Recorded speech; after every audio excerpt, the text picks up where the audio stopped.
Circulatory system का तीसरा part है। मैंने आपको 2 पार्ट बताया। आज बहुत ही महत्वपूर्ण, आज हार्ट के बारे में, ह्यूमन हार्ट के बारे में, ह्यूमन हार्ट के बारे में ध्यान दीजिएगा। ये आपका ह्यूमन हार्ट है। इसमें 4 कक्ष होते हैं, 4 चैम्बर होते हैं। ऊपर 2 अलिंद होता है, अलिंद को एट्रियम बोलते हैं। याद रखिएगा ये एट्रियम होगा, ये एट्रियम है, राइट एट्रियम है, लेफ्ट एट्रियम। और नीचे जो है नीला है, ये 2 नीला आपके हैं, क्या है? 2 नीला है, तो 2 आपका नीला है, वेंट्रिकल, 2 वेंट्रिकल। ये आपका हार्ट जो आपका है, वैसे तो दोनों साइड होता है, लेकिन जो अधिकांश भाग होता है लेफ्ट साइड में होता है। किस साइड में? राइट में भी होता है, लेकिन अधिकांश हार्ट का जो भाग होता है वो लेफ्ट साइड में होता है। हार्ट जो होता है बिना रुके, बिना थके, निरंतर काम करता रहता है, लयबद्ध काम करता है, कभी रुकता नहीं है। एक पंपिंग स्टेशन की तरह ये काम करता है। जो हार्ट होता है, हार्ट इस तरह काम करता है। 2 चीजें घटनाएं होती है हार्ट में, एक सिकुड़ना और एक फैलना। सिकुड़ना, फैलना। सिकुड़ने को बोलते हैं सिस्टोल, सिस्टोल, ठीक है। और ये डायस्टोल, जो फैलता है उसको बोलते हैं डायस्टोल। सिस्टोल एंड डायस्टोल, ये तो हो गई।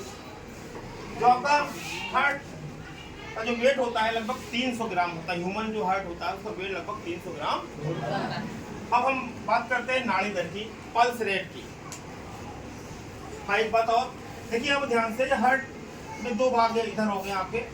आधे भाग में, इस आधे भाग में, ये जो मिटा रहा हूं मैं, इस आधे भाग में अशुद्ध ब्लड होता है और इस आधे भाग में शुद्ध ब्लड होता है। याद रखिएगा, आपके हार्ट में ब्लड 2 बार आता है, एक शुद्ध होने के लिए और शुद्ध होने के बाद। तो इसे बोलते हैं double circulation of heart. Heart में 2 बार सर्कुलेशन होता है, 2 बार ब्लड का आवागमन होता है। एक बार शुद्ध होने के लिए आता है और उसके बाद शुद्ध होने के बाद फिर से हार्ट में आता है। इसीलिए हार्ट में 2 प्रकार के ब्लड आधार होता है, प्योर और प्योर ब्लड। याद रखिएगा।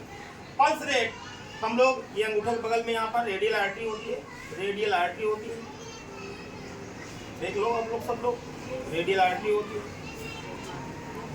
इसमें हम पल्स रेट देखते हैं, नाड़ी दर देखते हैं। अगला क्वेश्चन आता है ब्लड प्रेशर क्या है, बीपी क्या है।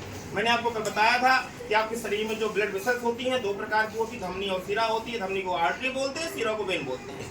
आप जानते हो धमनी में जो ब्लड होता है दबाव के साथ बहता है, धमनी की दीवार मोटी होती है।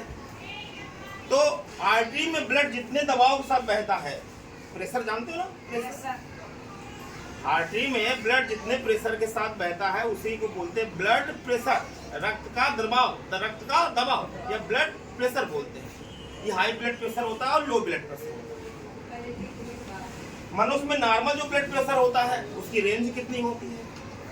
120/80, 120/80 mmHg। ऊपर वाले को सिस्टोलिक प्रेशर बोलते हैं, नीचे वाले को डायस्टोलिक प्रेशर बोलते हैं। याद रखिएगा, 120/80 हुआ 120/80। जो ऊपर वाला 120 होता है, ऊपर वाला, उसको बोलते हैं सिस्टोलिक प्रेशर, और जो नीचे वाला होता है उसे बोलते हैं डायस्टोलिक प्रेशर। याद रखिएगा। अगला क्वेश्चन है, डॉक्टर ब्लड प्रेशर को किस उपकरण से, किस अपरेटस से मापता है? अपरेटस मतलब उपकरण। तो आप कहोगे सर स्फैग्मोमैनोमीटर। आपने कभी ब्लड प्रेशर नापते हुए डॉक्टर को देखा होगा, वो क्या करता है, कपड़ा जो होता है इसमें बांधता है हाथ में, स्टेथोस्कोप लेता है, यहाँ लगाता है और उसको कान लगाता है, सुनता है ना, और उसको दाबता रहता है इस तरह। वही है स्फैग्मोमैनोमीटर। ब्लड प्रेशर मापने की बहुत अच्छा उपकरण है स्फैग्मोमैनोमीटर। ब्लड प्रेशर को किस आर्टरी में देखते हैं? यहाँ पर भी आर्टरी होती है, ब्रैकियल आर्टरी होती है। याद रखिएगा, ब्रैकियल आर्टरी, ब्रैकियल आर्टरी, ये लिखा हुआ brachial artery, BRACHIL, brachial artery. Blood pressure को सबसे पहले किस वैज्ञानिक ने नापा था? एक क्वेश्चन आता है, बहुत इंपॉर्टेंट क्वेश्चन। ब्लड प्रेशर को सबसे पहले वैज्ञानिक थे स्टीफन हेल्स। इन्होंने सबसे पहले घोड़ों में मापा था। स्टीफन हेल्स ने घोड़ों में मापा था। हृदय की धड़कन, हार्ट बीट बोलते हैं, हृदय की धड़कन। अरे भाई, जब धड़कन चल रही तो कभी कभी जिंदा है तो मर गया। धड़कन को डॉक्टर किससे देखते हैं? एक यंत्र आता है जो आप लोग आला बोलते हो ना, स्टेथोस्कोप, क्या बोलते हैं? और रुधिर परिसंचरण, ब्लड सर्कुलेटरी या ब्लड सर्कुलेशन, ठीक है, की खोज, रुधिर परिसंचरण की खोज कि ब्लड सर्कुलेट होता है पूरे शरीर में। अब एक मानो आपको एक स्वस्थ मनुष्य जो 70 किलोग्राम का है उसमें 5 से 6 लीटर 5 to 6 लीटर ब्लड होता है। ये पूरा ब्लड आपके शरीर में मूव करता रहता है, घूमता रहता है, तो इसे बोलते हैं रुधिर परिसंचरण, ब्लड सर्कुलेशन। इसकी खोज एक वैज्ञानिक थे विलियम हार्वे ने ब्लड सर्कुलेशन की खोज की। याद हो जाएगा, कोई दिक्कत तो नहीं है, ठीक है।